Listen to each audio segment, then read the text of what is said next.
سلام، لاباس؟ كل شي مزيان؟ نتمنى تكونوا بخير وعلى خير وبأفضل صحة وسلامة يا رب. معكم دائما وأبدا مصطفى بصالح، تحية من قلب يعشقكم حد الجنون. شكرا على حسن استماعكم وعلى كلامكم الطيب وتعليقاتكم الجميلة.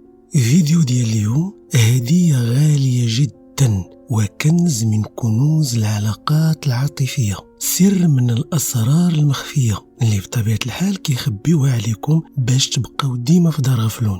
حيت إلا البنات عاقوا وفاقوا وفهموا عقلية الراجل كيف دايرة، صعيب مازال شي واحد باقي غادي يتفلى عليهم وغادي يكتر المعقول وما غاديش يبقى تصاحب، وغادي نشوفوا كل شي مزوج وكل شي داير الحلال. ولكن باش نوصلوا لهذا الشيء خص البنت تفهم كيفاش كيفكر الراجل، كيفاش تقدر تملكه، كيفاش تخليه خاتم في صبعها، كيفاش يجي لداركم طاير. اليوم انا غادي نكشف لكم هذا السر الخطير، وإلا درتوا هذا الشيء اللي كنقول لكم غادي يجي لداركم وغادي يتزوج بك. الخطأ اللي كيرتكبوا البنات في بداية العلاقة هو كتمشي معاه نيشان ديريكت وكتكون غدا معاه في ريتم واحد. تخيلي معايا انت سايقه طونوبيل وغدا في واحد الطريق طويله ما كتساليش، غدا نيشان ساعه ساعتين 3 ديال السوايع. شنو كيبدا يوقع لك؟ كيبدا يتسرب الملل والقنط والغضب على عقلك. كتوقفي ديك الطونوبيل كتنزلي منها وكتحاولي تقلبي على شي حل كيفاش تخلصي من هذا الطريق اللي ما كتساليش وما فيها حتى جديد، لا طير يطير ولا وحش يسير. إيوا راه هكذاك تماما داير الراجل. إلا مشيتي معاه في واحد الروتين وفهمك وحفظك ما كتبقاش عنده ديك الرغبة فيك. واخا سي مصطفى هاد الشي عرفناه، إيوا قول لنا كيفاش هاد الراجل ما يملش منا، كيفاش ما نخليش الروتين يتسرب لعلاقتنا. واخا لا غادي نقول لك كيفاش. إيوا حلي ودنيك وتبعي معايا مزيان.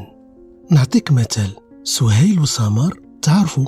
من بعد أيام وشهور سمر بدات كتعامل سهيل واحد المعاملة زوينة بزاف، كلها حب واهتمام وحنان ورومانسية وعشق وغرام.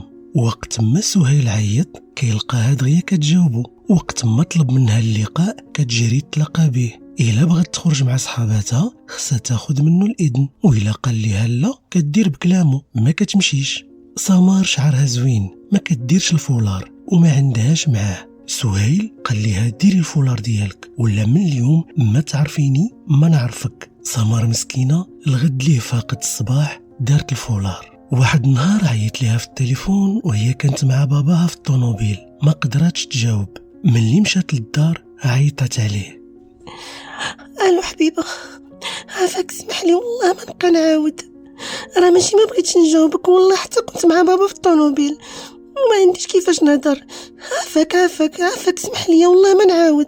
شحال من مره قلت لامك نصوني تجاوبي، دابا سير عطيني باتساع وبدلي الساعه بخرى. كيقطع عليها التليفون وكيمشي يتقهوى مع صحابه، ضاحك ناشط فرحان حيت ملكها ودارها خاتم في صبعه وبرمجها مزيان على انها تسمع كلامه وتدير اي حاجه قالها لها. هنا كتجي الخطوه الثانيه ديالو اللي هي كيستغل حبها وضعفها باش يمارس معها الجنس. كيغبر عليها يومين هي كتضل تصوني، من بعد كيجاوبها كلمه منها كلمه منه حتى كيقنعها تجي عنده للدار. وبحكم هي كتبغيه وما باغاش تخسرو كتمشي معاه للدار المره الاولى، المره الثانيه، المره الثالثه، حتى كيمل منها وكيمشي يشوف واحده اخرى. دابا بغيتك تعقلي معايا مزيان على هذا النموذج ديال سهيل وسمر، حيت غادي ندوزو دابا للنموذج الثاني اللي هو صلاح الدين ونسرين.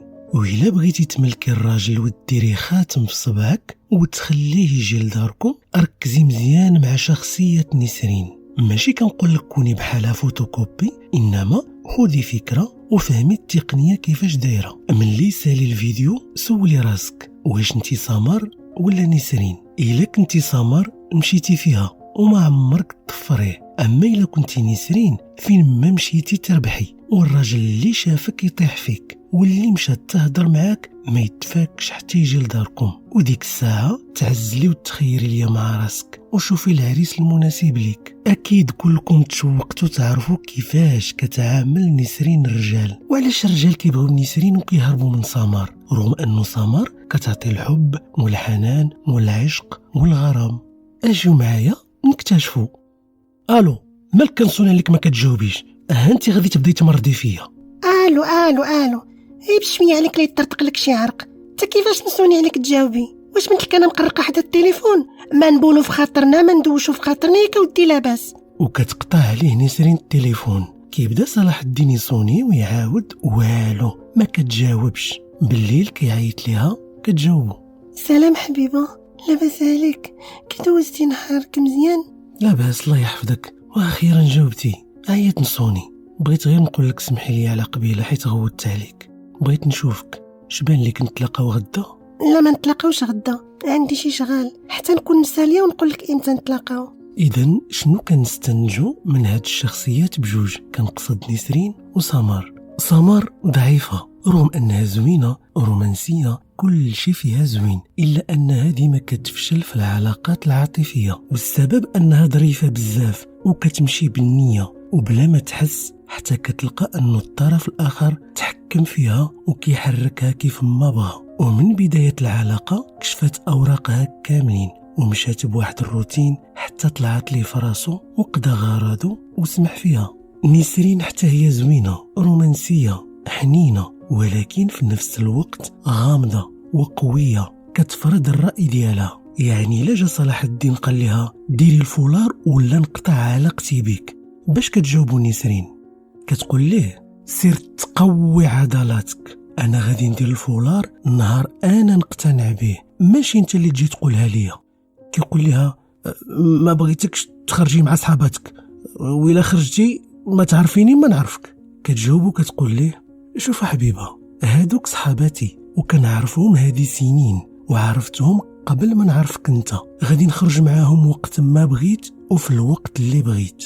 هنا شنو كيوقع لصلاح الدين ملي كتغوت عليه نسرين؟ داك الغوات وديك القصوحيه اللي مارست عليه نسرين كتفيق داك الطفل اللي في الداخل ديالو. وهنا غادي نقول لكم واحد السر، الا عرفتي تفيقي الطفل اللي في الداخل ديال حبيبك ولا راجلك، راك غادي تملكيه. مثلا الام عزيز عليها الطفل ديالها، كتحماق عليه، كتشري ليه الالعاب، كتعاملو مزيان، كتدوش ليه، كتنعسو في الحضن ديالها، ولكن مره كتدور فيه وتقدر كاع تضربو الا دار البساله. هنا واش داك الطفل كيكره امو؟ بطبيعه الحال لا. واخا تضربو واخا تعطيه قتله ديال العصا، شويه كيجي عندك يقول لها ماما عافاك سمحي لي ما نعاودش. ايوا راه هكذا الراجل تماما. الراجل مهما كان قوي كيضعف امام المراه القويه، وكيضعف وكيحط السلاح قدام المراه اللي كتعرف تخرج داك الطفل الداخلي اللي فيه. كيف ما سبق لي ذكرت، الا عرفتي كيفاش تخرجي منه داك الطفل